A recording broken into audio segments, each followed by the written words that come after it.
If you're like me, occasionally I find myself getting a little bored and restless. And lately I've had so many sales emails coming into my inbox, and it's hard for me to get excited about some of the stuff. I'll go and I'll look at a website and I'll put stuff in my cart knowing full well that I am not actually going to check out. And I think after you get through like the initial honeymoon stage of crochet or knitting, where you're really learning a lot more about yarn and you've started, building up your yarn stash a little bit, it can be harder to find yarns that excite you. And I think that's natural. I think that's normal.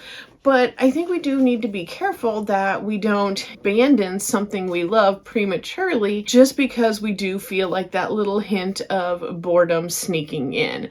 So I want to talk to you about 5 things you can do to beat boredom and get excited about yarn again. The very first thing you can do is completely free and super easy, and that is to create a use first bin. And I started out a used first bin with just a small little bin, and I just had a few yarns in there. I realized I have a giant tote now full of yarns for me to use first. What I did was I just went through my yarn stash and looked at yarns that I wanted to be using for this coming fall and winter, and yarns that spoke to me, yarns that were like in my preferred color palette. I'm looking at it right over there.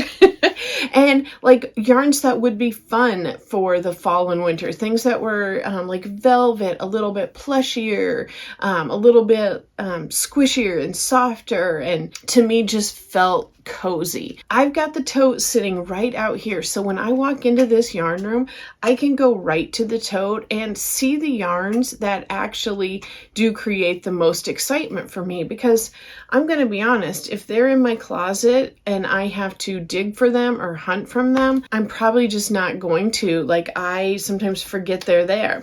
So having that use first bin is something you can totally do.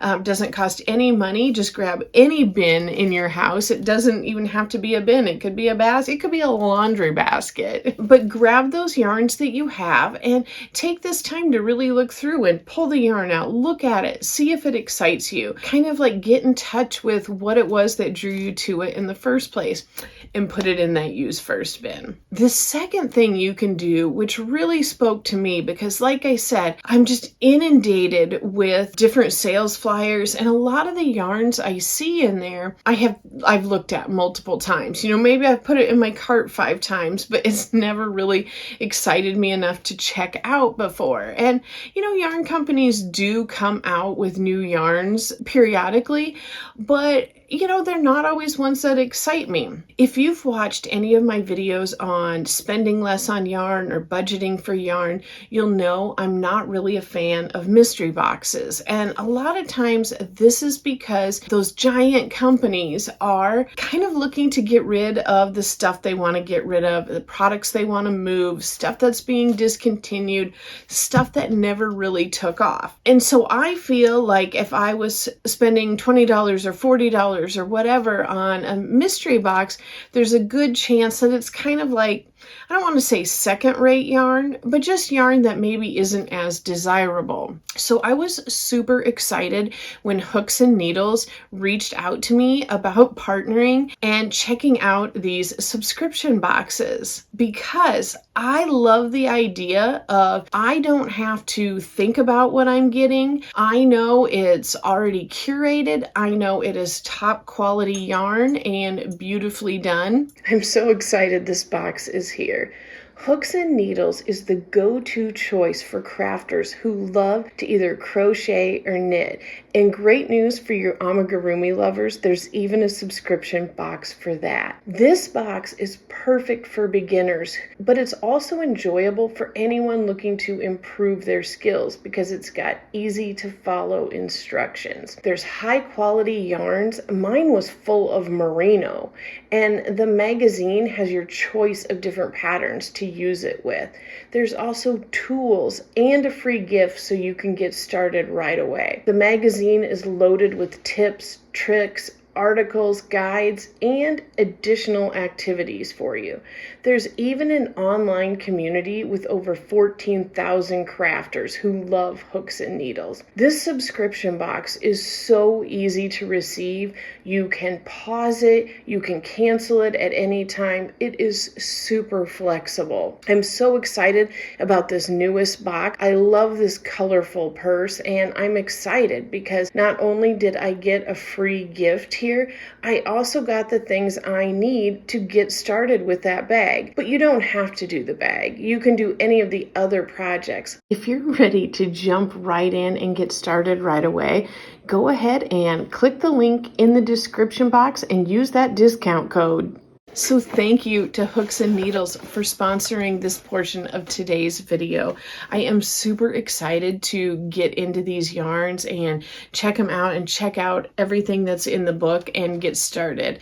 This is totally Shannon colors. Third thing you can do if you're feeling a little bit bored and restless is learn a new skill. And what I'm talking about is either yarn spinning or yarn dyeing. And I gotta be honest, I'm interested in both of these things. I've started doing some initial research and really finding out like what I need to get started. There's so many resources out there for both spinning and dyeing, and I'm very excited to start getting some supplies and testing some things out and really seeing like which one of these I enjoy. Maybe I'll enjoy both of them, and just finding yarn that is like so me. And in the meantime, just being able to curate things that I absolutely love. I'm definitely looking forward to just keeping you posted along the way, sharing what I've learned and if I really like enjoy and stick to either one of those, either spinning or dyeing. The fourth thing you can do if you're getting a little bit bored with your yarn is pair yarns together. This is one of my absolute favorite hats, and it's two different yarns. I feel like every time I wear this hat, especially in a video, I get so many people asking about it, and it is unfortunately a discontinued Lion brand yarn. It was ice cream cotton in the color chocolate, and I paired it with Kirshner's Afghan yarn in the color peanut. It made for a really nice hat. I really enjoyed it, and I absolutely loved how the two colors looked together. Another example of that is this hat, and I get asked every time I wear this in a video, what yarn is this? Again, it's two different yarns, and it totally transformed the look of it. It's, again, Kirshner's Afghan yarn in the color deep teal, and then this was also another discontinued yarn. It was a variegated wool, and it was like really kind of like dull and muted colors. But by adding that deep teal, it just transformed it into something totally different. You can do this with whatever your favorite colors are and really elevate those yarns to something different. The fifth thing you can do is to take yarn sizes that you aren't used to using. So I am currently working on my basic beanie. So the same pattern as these. I'll link that for you. I am using some of this dill colored fingering weight. You might recognize this because it was in a shawl I made recently, but this is taking me quite a long time to make this hat. This is all out of half double crochets, and I'm using obviously a much smaller hook. I'm using a 3.25 for this. So I'm really having to be engaged in the project, and I'm not used to making that type of project. Usually when I've used fingering weight yarns, I'm using it in a shawl or something where I'm using a larger hook and bigger stitches. And this is something where while the stitch isn't hard and neither's the pattern, I'm making it more interesting by using a much smaller yarn and much smaller hook. And this can go the opposite way too.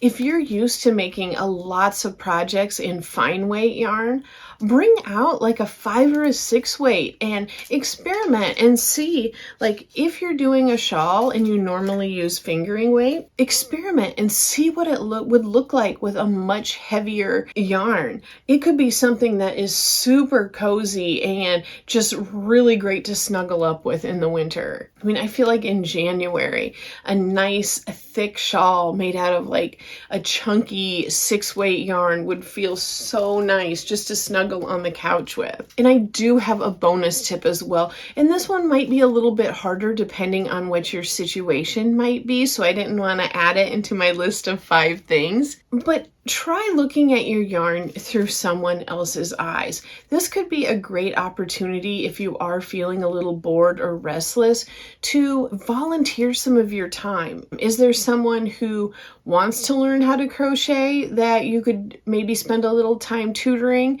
If they're new to crochet, could you go to the yarn store with them and just show them some different things and see what like sparks joy in them when they look at it? And sometimes that can help you really rethink what you have and what you like, and maybe how you can use something a little bit different. Or maybe is there a care center you could go and take some yarns to and crochet with some of the residents? You know, talk to an activities director at a care center near you and find out if anyone there does crochet, and if they'd like some yarn donations. Maybe there's some stuff you can get rid of and take it there and crochet together in a group. It's just an idea. Like I said, that one might be a little bit harder to implement, but I think that seeing yarn and crochet or knit through someone else's eyes can really help alleviate some of that boredom or monotony or just things we're used to seeing too much, and just freshen it up a little bit. Be sure to use the code Shannon Talks Yarn 20 to get 20% off of your first box from Hooks and Needles if that's something you're interested in doing. And thank you again, Hooks and Needles, for sponsoring this video. Thank you so much for showing up and talking yarn with me today. I'm excited about seeing you again soon. Bye.